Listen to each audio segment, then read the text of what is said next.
बिहार सरकार ने समस्या से ग्रस्त लोगों को राहत दिलाने के लिए दाखिल खारिज के नियमों में किया बदलाव।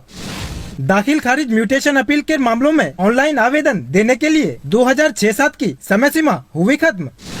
90 दिनों से ज्यादा समय से लंबित BLDR कोर्ट के मामलों और 30 दिनों से ज्यादा समय से लंबित म्यूटेशन अपील को जल्द से जल्द निपटाए DCLR।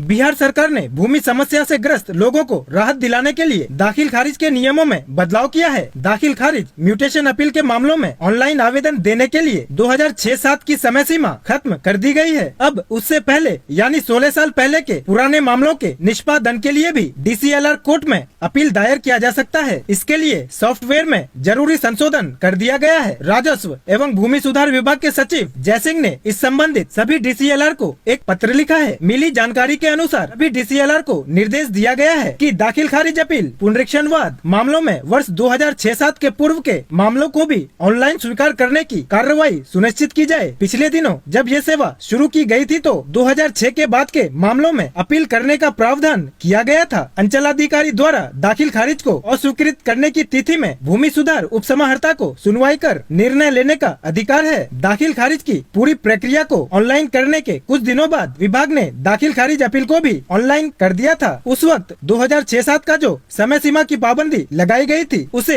आम लोगों की सुविधा को देखकर हटा दिया गया है। नवीनतम आंकड़ों के अनुसार अब तक 1 करोड़ से अधिक दाखिल खारिज के मामले ऑनलाइन दायर किए गए हैं, जिसमें करीब 1/3 अंचल अधिकारियों द्वारा विभिन्न कारणों से रद्द कर दिया गया है। अस्वीकृति के मामलों से विभाग चिंतित है। अस्वीकृति के बढ़ते मामलों से चिंतित विभाग ने 1 मार्च से पूरे बिहार के अंचल कार्यालय में FIFO यानी फर्स्ट इन फर्स्ट आउट लागू किया है और अस्वीकृत मामलों की ऑनलाइन आवेदन देने में पहले से चली आ रही समय सीमा में संशोधन किया है। अंचल कार्यालय में दाखिल खारिज के मामले अस्वीकृत होने पर 30 दिनों के भीतर DCLR कोर्ट में अपील दायर करने का प्रावधान है, किंतु समुचित कारण होने पर DCLR इस 1 माह की समय सीमा को बढ़ाकर आवेदन स्वीकृत करने का अधिकार है। ऑनलाइन विधि से प्राप्त इस तरह से आवेदन को सुनवाई के बाद 30 दिनों की तय समय सीमा के भीतर निपटारा किया जाना है। जिलों से भूमि सुधार उपसमाहर्ता और अपर समाहर्ता के अनुरोध आ रहे थे। लोगों की भी मांग थी कि सभी पुराने मामलों में ऑनलाइन आवेदन की सुविधा लोगों को दी जाए। इसी के मद्देनजर यह व्यवस्था की गई है। अब लोग दाखिल खारिज के अस्वीकृति मामलों में ऑनलाइन आवेदन की सुविधा से लाभान्वित होंगे। बिहार की राजधानी पटना में दाखिल खारिज और परिमार्जन प्लस के हजारों मामले अटके हुए हैं। जिलाधिकारी डॉक्टर चंद्रशेखर सिंह ने 31 मार्च तक सभी अटके मामलों को निपटाने का आदेश दिया है। लापरवाही करने वाले अधिकारियों पर कार्रवाई की जाएगी। DM ने सख्त आदेश दिया है कि जिन अंचलों में 75 दिन से ज्यादा समय से मामले लंबित हैं, वहां जिला स्तर पर जांच कराई जाएगी। उन्होंने DCLR को हर हफ्ते एक अंचल का निरीक्षण करके रिपोर्ट देने को कहा है। DM ने सभी DCLR को भी आदेश दिया है कि वे 90 दिनों से ज्यादा समय से लंबित BLDR कोर्ट के मामलों और 30 दिनों से ज्यादा समय से लंबित म्यूटेशन अपील को जल्द से जल्द निपटाएं। Bureau report, global Bharatvarsh.